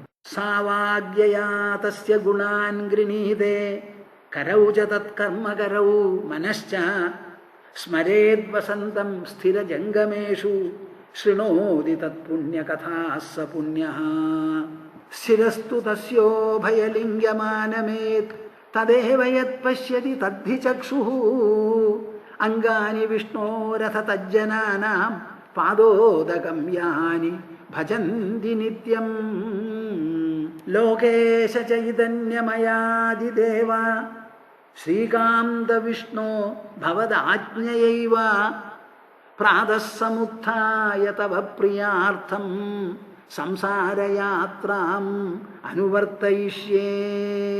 എന്ത് ചെയ്തു? അങ്ങനെയുള്ള ഒരു സദസ്സിൽ ആരും പെട്ടെന്ന് കയറി വരില്ലല്ലോ. അരയനായിക്കോട്ടെ. ദൃഷ്ട്വാ മാം ത ഉപവ്രജ്യ, എന്നെ കണ്ട ഉടനെ എല്ലാവരും എണീറ്റ് അടുത്തു വന്നു. കൃത്വാ പാദാഭിവന്ദനം. ആദ്യമായിട്ട് ചെയ്യുന്നത് എന്താ? നല്ല മനുഷ്യരെ നല്ല സംഭവങ്ങൾ നടന്നാൽ അതിന് അഹോ എന്ന് പറഞ്ഞ് അനുമോദിക്കും, ആസ്വദിക്കും. അല്ല, ആ വന്നിട്ടുള്ളവർ മഹാത്മാക്കളോ നല്ലവരാണെങ്കിൽ ആദ്യമായിട്ട് കാല് തൊട്ട് നമസ്കരിക്കും. എന്താ ഈ കാല് തൊട്ട് നമസ്കരിക്കുന്നത്? നമുക്ക് എന്തെങ്കിലും അവരിൽ നിന്ന് ഗ്രഹിക്കാനുണ്ടെങ്കിൽ അത് തലയിലാണ്. നമ്മുടെ കൈയല്ല ഗ്രഹിക്കുക, കാലുമല്ല. കാല് നടക്കാനുള്ളതാ, കൈ പിടിക്കാനുള്ളതാ. ഗ്രഹിക്കാനുള്ളത് എന്താ? തലയാണ്. ആ തല എങ്ങനെയാ ഗ്രഹിക്കുക? കണ്ണുകൊണ്ടും കാതുകൊണ്ടുമാണ് കൂടുതൽ ഗ്രഹിക്കുക. ഈ രണ്ടുമാണ് പ്രധാനം. അപ്പോൾ വന്ന ആളെ കണ്ടു, അരയന്നം. ഇനി എന്തു വേണം? തല കുമ്പിട്ടു, പ്രണമിച്ചു. ബ്രഹ്മാണമഗ്രത കൃത്വ, ആ ബ്രഹ്മാവിനെ മുൻനിർത്തി അവരെല്ലാവരും പപ്രച്ചുഹു ചോദിച്ചു, കോ ഭവാനിധി, ഭവാൻ ആരാണ്? അവതരണം നോക്കിക്കോളൂ. ചോദിച്ചത് ആരോടാ? അരയന്നത്തോട്. കോ ഭവാൻ, അങ്ങ് ആരാ എന്നൊരു ചോദ്യ. ദൃഷ്ട്വാ മാം ത ഉപവ്രജ്യ കൃത്വാ പാദാഭിവന്ദനം ബ്രഹ്മാണമഗ്രതഃ കൃത്വാ പപ്രച്ചുഹു കോ ഭവാനിധി. ഇത്യഹം മുനിഭിഃ പൃഷ്ടഃ തത്വജിജ്ഞാസുഭിസ്തദാ യദവോചമഹം തേഭ്യഃ തദുദ്ധവ നിബോധമേ. ഒരു പക്ഷേ അവർ മനസ്സിലാക്കി കാണില്ല ഞാൻ എന്തിനാ പോയിരിക്കണമെന്ന്. അവർ സംസാരിച്ചുകൊണ്ടിരുന്നപ്പോൾ ഒരരയന്നം പെട്ടെന്ന് അവിടെ വന്നു എന്നേ അവർ മനസ്സിലാക്കിയിട്ടുണ്ടാവുള്ളൂ. പക്ഷെ ഞാൻ അങ്ങനെ പോയ ഒരരയന്നല്ല. യാദൃശ്ചികമായിട്ട് മക്കള് അച്ഛനോട് ചോദിച്ചു. മനസ്സിൽ സ്ഥിരം നിൽക്കുന്നതായ ലോകവസ്തുക്കളോടുള്ള ആകർഷണം, ഇവിടുന്ന് അങ്ങോട്ടും അവിടുന്ന് ഇങ്ങോട്ടുമുള്ള അന്യോന്യത്വമുണ്ടല്ലോ, ഇത് മാറിക്കിട്ടി. മോക്ഷം കിട്ടാനായിട്ട് എന്തു വേണമെന്നുള്ളൊരു ചോദ്യം ചോദിച്ച് അച്ഛൻ മറുപടി പറയാൻ പറ്റാതെ എന്നെക്കുറിച്ച് ആലോചിച്ചിരിക്കുമ്പോൾ ഞാനവിടെ പോയതാ. പക്ഷെ അവർക്കതറിയില്ല, പോയാളിത് മനസ്സിലാക്കിയിട്ടാണെന്ന്. അപ്പം അവരോട് ചോദിച്ചു, കോ ഭവാൻ എന്ന് ചോദിച്ചു. അത് ചോദിക്കേണ്ട ആവശ്യമില്ല. വാസ്തവത്തിൽ ചോദിച്ചത് എവിടെ സാധാരണ പറയാറില്ലേ, പൂച്ചയ്ക്ക് പൊന്നുരുക്കുന്ന സ്ഥലത്ത് എന്താണ്? ഞങ്ങൾ സംസാരിച്ചിരിക്കുന്ന സ്ഥലത്ത് ഒരു അരയന്നം വരേണ്ട ആവശ്യം എന്താ?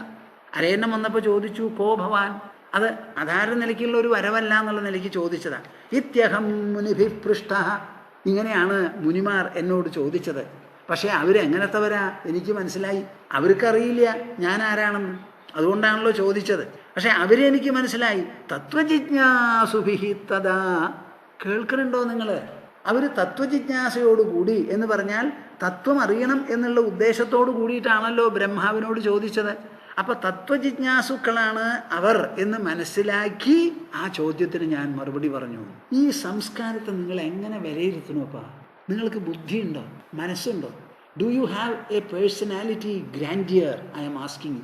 നമ്മുടെ ഈ പ്രേക്ഷകന്മാരിൽ പഠിപ്പുള്ളവർ ധാരാളം പേരുണ്ടാവും. ഗവേഷണ കുശലന്മാർ ഇവിടെയുണ്ട്. വിദേശങ്ങളിൽ വലിയ സ്ഥാനമാനങ്ങൾ ഓക്യുപ്പൈ ചെയ്യുന്നവരുണ്ട്. പക്ഷേ നിങ്ങൾക്ക് ഈ ഭാരതത്തിൻ്റെ ഈ ബ്രഹ്മവിദ്യ, ഈ സംസ്കാരത്തിൻ്റെ മഹത്വം നല്ല പോലെ അറിയാനോ ചിന്തിക്കാനോ സ്മരിക്കാനോ ഒരു സന്ദർഭം ഉണ്ടായിട്ടുണ്ടോ? നിങ്ങളുടെ വേരുകളെ തന്നെ മറന്നല്ലേ നിങ്ങൾ ജീവിക്കുന്നത്? വിദേശത്തേക്ക് പോയിരിക്കുന്നത് മിക്കവാറും പണത്തിനെ ഉദ്ദേശിച്ച, അല്ലെങ്കിൽ നമ്മുടെ രാജ്യത്ത് റിസർച്ച് ചെയ്യാനുള്ള സൗകര്യമില്ല, അവിടെ കൂടുതലുണ്ട്, മുതൽ മുടക്ക് അവർക്ക് സാധിക്കുന്നു. ആ ഭാഗത്തിന് ഞാൻ തെറ്റു പറയുന്നില്ല. പക്ഷെ നിങ്ങൾ മനസ്സിലാക്കണം ഈ ഭാരതത്തിൻ്റെ സംസ്കാരത്തിൻ്റെ മഹിമ. ഞാൻ വായിക്കുന്ന ഈ ശ്ലോകങ്ങൾ 1400 കൊല്ലം മുമ്പ് എഴുതിയതാണ്. അതിൻ്റെ തുടക്കം വേദകാലത്തിലാണ് അതിൻ്റെ വേരുകൾ കിടക്കുന്നത്. ഈ ഗ്രന്ഥം 1400 വർഷം മുമ്പ് എഴുതിയതാണെന്നാണ് പണ്ഡിതന്മാരും ചരിത്രകാരന്മാരും പറയുന്നത്. 6-ാം നൂറ്റാണ്ടിൽ. അതിലത്തെ ഒരു ശ്ലോകമാണ് ഞാനിവിടെ പറയുന്നത്. അരയന്നോ സനകാദികളും ബ്രഹ്മാവും കൂടിയിട്ടുള്ള ഒരു സംവാദം. ഇത്യഹം മുനിഭിഃ പൃഷ്ടഃ തത്വജിജ്ഞാസുഭിസ്തദാ. തത്വജിജ്ഞാസയോടുകൂടി മുനികളെ ചോദിച്ചു. ആ ചോദ്യത്തിന് മറുപടി പറയാൻ പറ്റാത്ത സന്ദർഭത്തിലാണ് അവിടെ ചെന്നത്. യദവോചമഹം തേഭ്യഃ. അവരെ നോക്കി അവരുടെ ചോദ്യത്തിന് ഞാൻ എന്തു മറുപടി പറഞ്ഞുവോ, യത് അഹം അവോചം തേഭ്യഃ, അവർക്ക് ഞാൻ എന്തു മറുപടി പറഞ്ഞുവോ, തദുദ്ധവ നിബോധമേ. ആ മറുപടി ഉദ്ധവനും പറഞ്ഞു തരാം. എന്താ കാരണം? ഉദ്ധവൻ്റെ ചോദ്യവും അതന്നെയാണ്. നമ്മുടെ മനസ്സിൽ നുഴഞ്ഞു കയറി സ്ഥാനം പിടിച്ചിട്ടുള്ള ആശാപാശങ്ങളും മമതകളും ഉണ്ടല്ലോ. അച്ഛൻ, അമ്മ, മക്കൾ, കുട്ടികൾ, വീട്, കുടി, ഇതങ്ങനെയുള്ള കാര്യങ്ങൾ. ഇതെന്താ ഈ മനസ്സെന്ന് പോവാണ്ടിരിക്കുന്നത്? ഏതെങ്കിലും ഒന്നിനെ കൊണ്ടുപോകാൻ പറ്റുമോ? ചാവുമ്പോൾ കൊണ്ടുപോകാൻ പറ്റില്ല. ഈ വീടുകളൊക്കെ നിൽക്കുന്നത് എവിടെയാ? പുറത്ത്. മക്കളെവിടെയാ? എവിടെയോ. മക്കളോടുള്ള ആശാപാശോ നമ്മുടെ മനസ്സിലും. മക്കളെവിടെയോ, പാശം എവിടെയും. ഇതെന്ത് ഗ്രഹപ്പഴയപ്പം അത്? അവർ പോകുമ്പോൾ കൂടെ പറഞ്ഞയച്ചൂടെ? ഇനി വരുമ്പോഴേ എടുക്കുള്ളൂ എന്ന്? അങ്ങനെയല്ലല്ലോ. എന്നിട്ട് നമ്മളെ ബന്ധനത്തിൽ ഏൽപ്പിച്ചിരിക്കുക. അപ്പം ഈ വിഷമം തീരണം. യദവോചമഹം തേഭ്യഃ തദുദ്ധവ നിബോധമേ. അവർ ചോദിച്ച ചോദ്യത്തിന് ഞാൻ മറുപടി പറഞ്ഞതെന്തോ കേട്ടോളൂ എന്ന്. ആ മറുപടിയാ വളരെ വിശേഷമായിട്ടുള്ളത്. ഞാൻ ഇതിനെപ്പറ്റി എത്രത്തോളം ആലോചിച്ചു എന്നറിയാമോ? എനിക്ക് സമയവും കിട്ടണില്ല. പല ആൾക്കാരും ഇവിടെ വരണു, എഴുതണം, ഇവിടെ ഞങ്ങളുടെ കോഴ്സ് നടക്കണു. ഇതൊന്നും ആലോചിക്കാനും സമയം കിട്ടണില്ല. വസ്തുനോ യദ്യനാനാത്വം ആത്മനഃ പ്രശ്നയീദൃശഃ കഥം ഘടേതവോ വിപ്ര വക്തുർവാ മേ ക ആശ്രയഃ. നിങ്ങൾ ലോകം മുഴുവൻ അന്വേഷിച്ചോളൂ, ഇങ്ങനെ ഒരു ചോദ്യവും ഇങ്ങനെ ഒരു മറുപടിയും കാണില്ല. പടർന്നു പിടിച്ചിട്ടുള്ള ഒരു തീയ.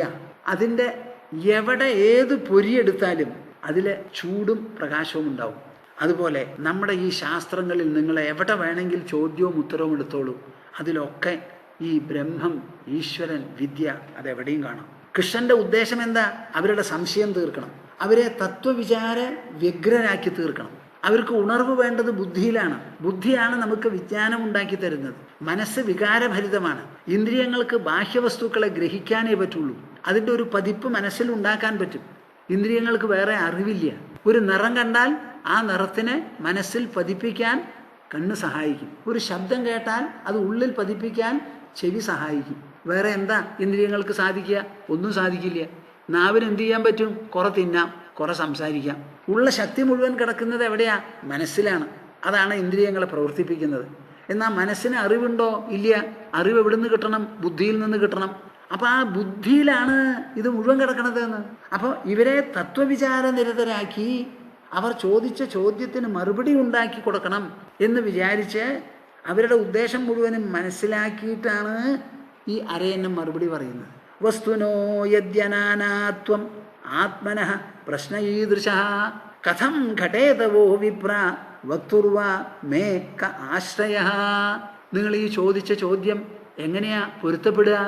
വസ്തുനോ യദ്യനാനാത്വം ആത്മനഃ. ആത്മാ എന്ന് പറയുന്നത് എത്ര എണ്ണുണ്ട്? ഒന്നല്ലേ ഉള്ളൂ. ആത്മനഃ വസ്തുനഃ യതി അനാനാത്വം. ആത്മാ ഒന്നേ ഉള്ളൂ. ആ ഒന്നായ ആത്മാവിനെയല്ലേ ഞാൻ എന്നുള്ള ശബ്ദം കൊണ്ട് സൂചിപ്പിക്കുന്നത്. അല്ലാണ്ട് ഞാൻ വേറെ ഇല്ലല്ലോ. എല്ലാവരും പറയണു ഞാൻ ഞാൻ ഞാൻ ഞാൻ. അവർക്കൊക്കെ ശരീരം അനവധി ഉണ്ടാവാം, പക്ഷെ അവർ സൂചിപ്പിക്കുന്ന ഞാൻ ഒന്നു മാത്രമാണ്. ആ ഞാൻ എന്നുള്ളത് ഒരു ഏകാക്ഷരവും ഒരു ഏകവചനവുമാണ്. അത് സൂചിപ്പിക്കുന്ന വസ്തു ഒന്നാണ്.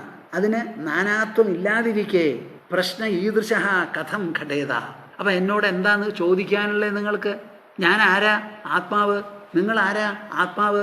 അച്ഛൻ ആരാ? ആത്മാവ്. ഓരോരുത്തരും ആത്മാ. അങ്ങനെ എല്ലാവരും ഒരേ ഒരു ആത്മാവായിരിക്കെ കോ ഭവാൻ, അങ്ങ് ആരാ? ഞാൻ ആരാവും? എന്താ ഈ ചോദ്യത്തിനർത്ഥം? അവിടെ കഹ എന്ന് പറയാൻ ആരെങ്കിലും ഉണ്ടോ? വേറെ ഭവാൻ എന്ന് പറയാൻ വേറെ എന്തെങ്കിലും ഉണ്ടോ? എല്ലാം കൂടി ഒന്നേ ഉള്ളൂ. നിങ്ങൾ മനസ്സിലാക്കുന്നുണ്ടോ? കോ ഭവാൻ എന്നാ ചോദ്യം. കഥം ഘടേതവോ വിപ്ര വക്തുർവാ മേ ക ആശ്രയഃ. ഞാൻ എന്തിനെ ആശ്രയിച്ചാ നിങ്ങളോട് മറുപടി പറയേണ്ടത്? ഈ ചോദ്യത്തിന് മറുപടി പറയണം എന്നുണ്ടെങ്കിൽ ഒന്നിലധികം വസ്തുക്കൾ വേണ്ടേ? ഞാൻ വേറെ, നിങ്ങൾ വേറെ, ബ്രഹ്മാവ് വേറെ, ലോകം വേറെ, അങ്ങനെയൊക്കെ ഇരിക്കുമ്പോഴല്ലേ ഇതൊന്ന്, മറ്റത് രണ്ട്, മറ്റത് 4, 3 എന്നൊക്കെ പറയാൻ പറ്റുള്ളൂ. വസ്തുനോ യദ്യനാനാത്വം ആത്മനഃ പ്രശ്നഈദൃശഃ കഥം ഘടേതവോ വിപ്ര വക്തുർവാ മേ ക ആശ്രയഃ. ഞാൻ ആരാകും? നിങ്ങൾ തന്നെ പറയും. ലോകം മുഴുവനും പഞ്ചഭൂത നിർമ്മിതമാണ്. ആ പഞ്ചഭൂതങ്ങൾ കൊണ്ട് ഉണ്ടാക്കിയതാണ് എല്ലാവരുടെയും ശരീരം. മനുഷ്യ ശരീരവും പാഞ്ചഭൗതികം തന്നെ, പക്ഷി ശരീരവും പാഞ്ചഭൗതികം തന്നെ. ഈ ശരീരത്തിനെ ഇങ്ങനെ ആക്കി തീർത്തത് ഉള്ളിലുള്ള ഉണർവ് രൂപത്തിലുള്ള അന്തരാത്മാവാണ്. ആ അന്തരാത്മാവോ ശരീരത്തെ പോലെ വേറെ വേറെയുള്ളതല്ല. പാഞ്ചഭൗതികം എന്നുള്ള നിലയിലെ സെപ്പറേഷനുള്ളൂ, അന്യത്വമുള്ളൂ, ഭേദത്വമുള്ളൂ. അതിനെ പ്രചോദിപ്പിക്കുന്നത് എല്ലാം കൂടി ഒരാത്മാവാണ്. അപ്പം നിങ്ങൾ കോ ഭവാൻ എന്നുള്ള ചോദ്യത്തിന് ഞാൻ എന്ത് മറുപടി പറയും? നിങ്ങളുടെ ശരീരത്തിലുള്ള പഞ്ചഭൂതങ്ങളാണ് എൻ്റെയും. അതിനെ പ്രചോദിപ്പിക്കുന്നതായ ആത്മാ, അത് രണ്ടും ഒന്ന് തന്നെ. അപ്പം ഈ കോ ഭവാൻ എന്നുള്ള ചോദ്യം എനിക്ക് മനസ്സിലാവുന്നില്ല. ഇത് സമഞ്ജസമല്ല, പൊരുത്തപ്പെടുന്നതല്ല. ഇതിൽ ഞാൻ പൊരുത്തക്കേടാ കാണുന്നത്. ശങ്കരാചാര്യര് കാശിയിൽ സഞ്ചരിക്കുകയാണ്. അദ്ദേഹം കേരളത്തിൽ നിന്ന് പോയ ആളാണല്ലോ. അപ്പം കേരളത്തിൽ പഴയ കാലത്തൊക്കെ അയിത്തമുണ്ടായിരുന്ന കാലം, എൻ്റെ ചെറുപ്പകാലത്ത് വരെ അയിത്തം ഉണ്ടായിരുന്നു. അപ്പം അയിത്തമുള്ള കാലത്ത് അയിത്തം എന്ന് പറഞ്ഞ അയിത്തക്കാരെ നീക്കി നിർത്തുന്നത് അങ്ങനെയുള്ള സമ്പ്രദായങ്ങളൊക്കെ ഉണ്ടായിരുന്നു. അതിനെപ്പറ്റി ഇപ്പോൾ വിമർശിക്കുകയല്ല അവിടെ. അങ്ങനെ ഒരു കാലമുണ്ടായിരുന്നു, ഒരു സംഭവം നടന്നത്. ആ പശ്ചാത്തലത്തിൽ നിന്നാണ് ശങ്കരാചാര്യർ പോയത്. അപ്പോൾ ആ സമ്പ്രദായമൊക്കെ ഉണ്ടാവും. എന്നാൽ അദ്ദേഹം വലിയ വേദാന്തിയും അദ്വൈത ആചാര്യനുമാണ്. അങ്ങനെ പോകുന്ന സമയത്ത് അദ്ദേഹമുണ്ട്, അദ്ദേഹത്തിൻ്റെ ശിഷ്യന്മാരുമുണ്ട്. ആ പോകുന്ന സമയത്ത് ഒരു ചണ്ടാളൻ 4 നായ്ക്കളെയും കൊണ്ടാണ് പോയിക്കൊണ്ടിരുന്നത്. ആ 4 നായ്ക്കൾ 4 വേദങ്ങളാണെന്നാണ് പറയുന്നത്. 4 നായ്ക്കളെയും കൊണ്ടുപോയി. അപ്പോൾ ചണ്ടാളനാണ്, വളരെ താഴ്ന്ന നിലയിലുള്ള ആളാന്ന് കണ്ടപ്പോൾ ഹാ എന്ന് പറഞ്ഞു മാറണം, വഴി തരണം എന്നുള്ള അർത്ഥത്തിൽ എല്ലാവരും കൂടി പറഞ്ഞു അത്രേ. അത് കേട്ട ചണ്ടാളൻ തിരിഞ്ഞു നിന്ന് ചോദിക്കുക, ഇവിടെ കൃഷ്ണൻ ചോദിച്ചുല്ലോ, ഈ ചോദ്യം ശരിയായില്ല എന്ന്. ആ സംസ്കാരം കണ്ടോളൂ. ഇത് കൃഷ്ണൻ ഈ പറഞ്ഞത് എപ്പോഴാ? 5000 കൊല്ലം മുൻപ്, കൃഷ്ണൻ്റെ കാലത്ത്. ഇത് നടന്നതോ 1200 ചില്ലാനം കൊല്ലം മുമ്പ്, ശങ്കരാചാര്യരുടെ കാലത്ത്. അന്നമയാദന്നമയം അഥവാ ചൈതന്യമേവ ചൈതന്യാത് ദ്വിജവര ദൂരീകർത്തും വാഞ്ചസി കിം ബ്രൂഹി ഗച്ഛ ഗച്ഛേതി. കേൾക്കുന്നുണ്ടോ നിങ്ങൾ? ആരാ ഈ സംഗതികളൊക്കെ പറയുക, ഗ്രഹിക്കുക, കേൾക്കുക? അന്നമയാത് അന്നമയം. ഈ ചിന്താഗതിയും ഈ ആശയവും നിങ്ങൾക്കൊക്കെയുള്ള മനസ്സുണ്ടല്ലോ, അതേ മനസ്സിൽ നിന്നാണ് പൊട്ടിപ്പുറപ്പെടുന്നത് എന്ന് നിങ്ങൾ മനസ്സിലാക്കണം. ഇത് എഴുതിയിട്ടുള്ളത് ഒരു ഗ്രന്ഥകാരനാണ്. ആ ഗ്രന്ഥകാരൻ ആരായിരുന്നു? നിങ്ങളെപ്പോലെ ഒരാൾ, പാഞ്ചഭൗതിക ശരീരം. നിങ്ങൾക്കുള്ളതുപോലെ ഒരു മനസ്സും ബുദ്ധിയും അവരാ എഴുതി ഉണ്ടാക്കിയല്ലോ. മനുഷ്യ മനസ്സിൽ നിന്നും ബുദ്ധിയിൽ നിന്നും വരുന്നതാണത്. സർവശാസ്ത്രങ്ങളും അങ്ങനെ വന്നിട്ടുള്ളതാണ്. അന്നമയാദന്നമയം അഥവാ ചൈതന്യമേവ ചൈതന്യാത്. എന്താ ഈ പറയുന്നത്? മാറണം. എന്ത് മാറണം? ശരീരം മാറണോ? ശരീരം അന്നമയമാണല്ലോ. അങ്ങയുടെ ശരീരവും അന്നമയമാണ്, എൻ്റെ ശരീരവും അന്നമയമാണ്. അപ്പൊ അങ്ങയുടെ ശരീരത്തിൽ ഇല്ലാത്ത എന്തെങ്കിലും ഒരു അസ്പൃശ്യത എനിക്കുണ്ടാവുമോ? അപ്പൊ പിന്നെ എങ്ങനെയാ മാറാൻ പറയണത്? ഇനി അന്നമയത്തിന്റെ ഉള്ളിൽ അതിനെ പ്രശോഭിപ്പിച്ചുകൊണ്ടിരിക്കുന്നത് ആത്മാവാണെന്ന് വയ്ക്കുക. അതൊരു ചൈതന്യമാണ്. ചൈതന്യം എന്ന് പറഞ്ഞാൽ എന്താ? പഞ്ചഭൂതങ്ങൾക്ക് അതീതമായിട്ടുള്ളത്. പഞ്ചഭൂതങ്ങളിൽപ്പെട്ട മണ്ണിനും വെള്ളത്തിനും കാറ്റിനുമൊക്കെയല്ലേ ശുദ്ധി അശുദ്ധി പൊല്യൂഷൻ എന്നുള്ളതൊക്കെയുള്ളൂ. ആകാശത്തിന് പോലും പൊല്യൂഷൻ ഇല്ല. അപ്പൊ ചൈതന്യത്തിന് തീരെയില്ല. ആ ചൈതന്യമാണ് പാഞ്ചഭൗതിക ശരീരത്തിലുള്ളത്. അങ്ങയുടെ ശരീരത്തിലും ആ ചൈതന്യം, എൻ്റെ ശരീരത്തിലും ആ ചൈതന്യം, ഈ നായ്ക്കളിലും ആ ചൈതന്യം. അപ്പൊ ആ ചൈതന്യത്തിലെ എന്ത് അസ്പൃശ്യത കണ്ടിട്ടാണ് മാറൂ എന്ന് പറയണത്? എവിടെ പോയി കാര്യങ്ങൾ? ശരീരത്തിന് മാറാൻ പറയരുത്, പറഞ്ഞ പ്രയോജനമില്ല. ചൈതന്യത്തിനെ സംബന്ധിച്ച് തീരെ അവകാശമില്ല. പിന്നെ എങ്ങനെയാ പറയണത് എന്ന് ചോദിച്ചു അത്രേ. ശങ്കരാചാര്യർ എന്ത് ചെയ്യും? ചോദിച്ചത് മാത്രമല്ല, ആ ചണ്ടാളൻ ചോദിച്ചതിനെ ഒന്നും കൂടി സമർത്ഥിക്കുകയാണ്. കിം ഗംഗാംബുനി ബിംബിതേംബരമണൗ ചണ്ടാലവാടീപയഃപൂരേ ചാന്തരമസ്തി കാഞ്ചനഘടീ മൃത്കുംഭയോർവാംബരേ പ്രത്യഗ് വസ്തുനി നിസ്തരംഗ സഹജാനന്ദാവബോധാംബുധൗ വിപ്രോയം ശ്വഭജോയമിത്യഭിമഹാൻ കോയം വിഭേദഭ്രമഃ. നടന്ന സംഭവമാണത്. ഒരു പണത്തൂക്കം അത് വിട്ടുള്ള വർത്തമാനം ഇതിലില്ല. ഒരു ചോദ്യം ചോദിച്ചു അത്രേ. കിം ഗംഗാംബുനി ബിംബിതേംബരമണൗ ചണ്ടാലവാടീപയഃപൂരേ ചാന്തരമസ്തി കാഞ്ചനഘടീ മൃത്കുംഭയോർവാംബരേ. ശങ്കര, എനിക്കൊരു ചോദ്യം ചോദിക്കാനുണ്ട്. ആ ഗംഗയുണ്ടല്ലോ, പവിത്രമായിരിക്കുന്ന ഭാഗീരഥി, അതില് പ്രതിബിംബിക്കുന്നു ആര്? അംബരമണി, സൂര്യൻ പവിത്രമായിരിക്കുന്ന ഗംഗാപ്രവാഹത്തിൽ പ്രതിബിംബിക്കുന്നു. അതേമാതിരി ചണ്ടാലവാടീപയഃപൂരേ, ചണ്ടാളന്റെ എൻ്റെ കുടീരത്തിൽ കുറച്ച് വെള്ളം ഒരു പൊട്ടക്കുഴിയിൽ കെട്ടി നിൽക്കുന്നുണ്ട്. അതിലുമുണ്ട് സൂര്യന്റെ പ്രതിബിംബം. പവിത്രമായ ഗംഗാനദിയിലുമുണ്ട്. ഇത് രണ്ടും തമ്മിൽ എന്തെങ്കിലും വ്യത്യാസമുണ്ടോ പ്രതിബിംബത്തിന്? കാഞ്ചനഘടീ മൃത്കുംഭയോർവാംബരേ. സ്വർണം കൊണ്ടുള്ളൊരു കുടം, മണ്ണുകൊണ്ടുള്ള വേറൊരു കുടം, ഇത് രണ്ടിലും വ്യാപിച്ചു കിടക്കുന്ന ആകാശത്തിന് എന്തെങ്കിലും വ്യത്യാസമുണ്ടോ? പിന്നെ എന്ത് കണ്ടിട്ടാ അങ്ങ് ഓ എന്ന് പറയണേ? ഇതിനെന്താണ് അർത്ഥം?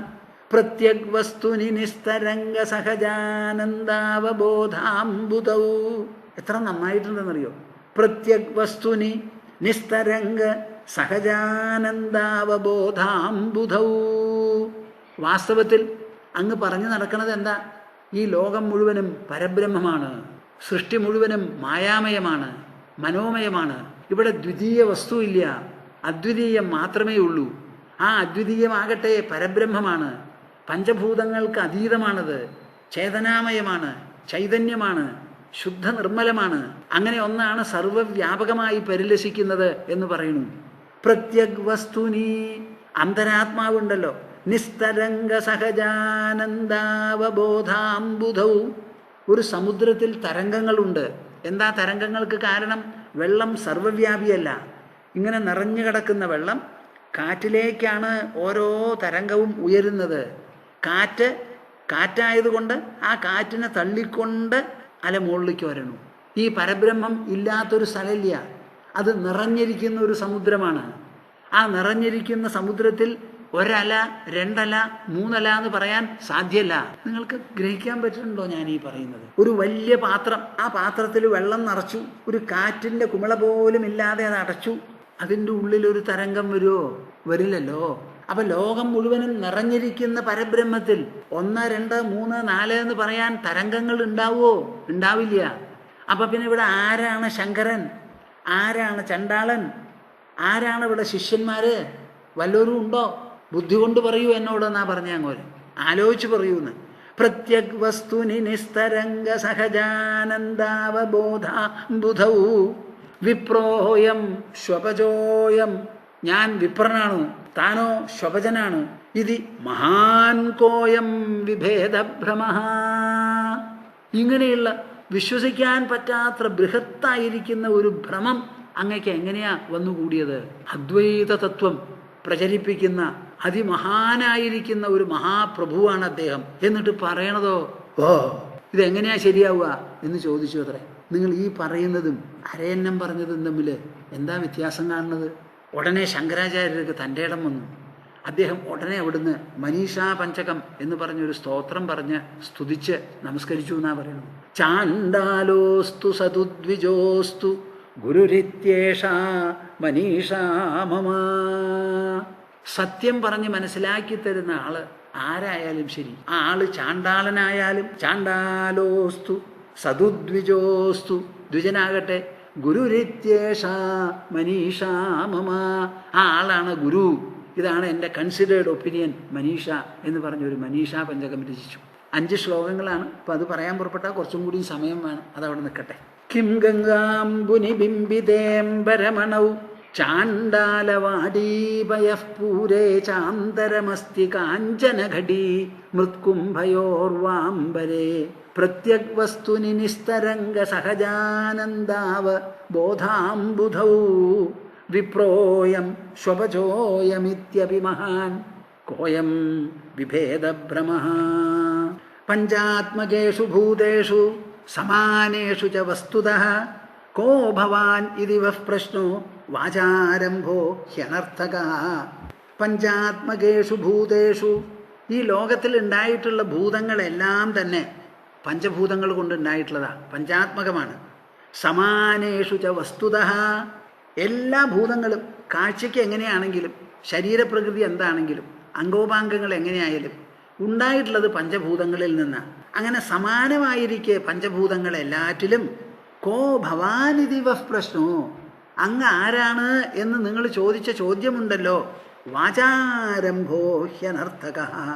എനിക്ക് ഇത്രേ പറയാൻ പറ്റുള്ളൂ, ഇത് വാക്കിൻ്റെ ഒരു പ്രയത്നം, ഒരു പാഴ്വേല, അനർത്ഥക.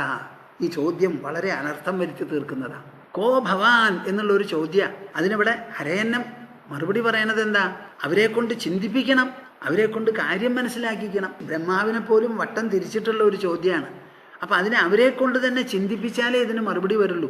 ആ ചിന്ത ഉണ്ടാക്കി തീർക്കാൻ വേണ്ടി പറയുന്നതാണ്. പഞ്ചാത്മകേഷു ഭൂതേഷു സമാനേഷു ച വസ്തുതഃ കോ ഭവാനിതി വഃ പ്രശ്നോ വാചാരംഭോ ഹ്യനർത്ഥകഃ. ഇത് ഭാഗവതം ഇവിടെ മാത്രമാണോ പറയുന്നത്? അല്ല, ഇങ്ങനെയുള്ള സന്ദർഭങ്ങൾ വേറെ ഉണ്ടായിട്ടുണ്ട്. ആദ്യമായിട്ട് ശമീക മഹർഷി കുട്ടിയെ ഉദ്ബോധിപ്പിക്കുന്നു. അയ്യോ, ചെറിയ ഒരു തെറ്റിന് നീ ഇത്ര വലിയ ശിക്ഷ നൽകിയല്ലോ പരീക്ഷിത്ത് മഹാരാജാവിന്, തെറ്റായിപ്പോയി എന്നാ പറഞ്ഞത്. എന്നിട്ട് പിന്നെ പറഞ്ഞത് എന്താ? പ്രായശസാധവോ ലോകേ പരൈർദ്വന്ദ്വേഷു യോജിതാഃ ന വ്യഥന്തി ന ഹൃഷ്യന്തി യഥ ആത്മാ അഗുണാശ്രയഃ. ആ ഒരു ചെറിയ കുട്ടിയെ നോക്കി പറഞ്ഞതാ. നമ്മളൊക്കെ സാധുക്കളും മഹർഷിമാരും തപോധനന്മാരുമാണ്. നമ്മുടെ സ്വത്തെന്താ?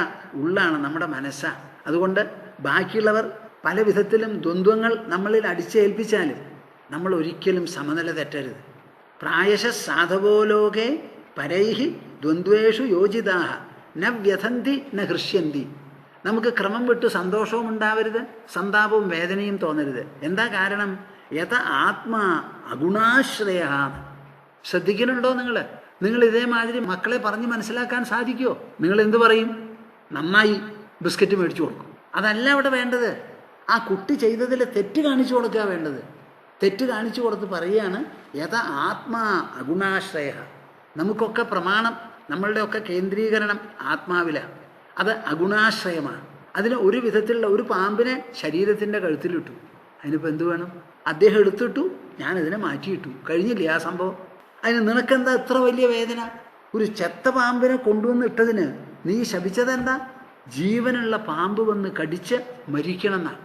അപ്പോൾ പരീക്ഷിത്ത് മഹാരാജാവിന് കുറച്ചു കാലം ജീവിച്ചിരുന്ന് തൻ്റെ തെറ്റ് മനസ്സിലാക്കി നന്നാവാനുള്ള ഒരു അവസരവും കൂടി കൊടുക്കണില്ല. 7-ാം ദിവസം ടപ്പ് പോ. ഇതെങ്ങനെയാണ് അത് ശരിയാവുക? ഇത് നമ്മളുടെ ആത്മസംസ്കാരത്തിന്, ആത്മീയ സംസ്കാരത്തിന് ചേർന്നതാണോ? അധ്യാത്മ സംസ്കാരത്തിന് എന്ന് പറഞ്ഞ് ആത്മാവിൻ്റെ ആ ഗുണാശ്രയത്വം പറഞ്ഞ് മനസ്സിലാക്കി കൊടുത്തു.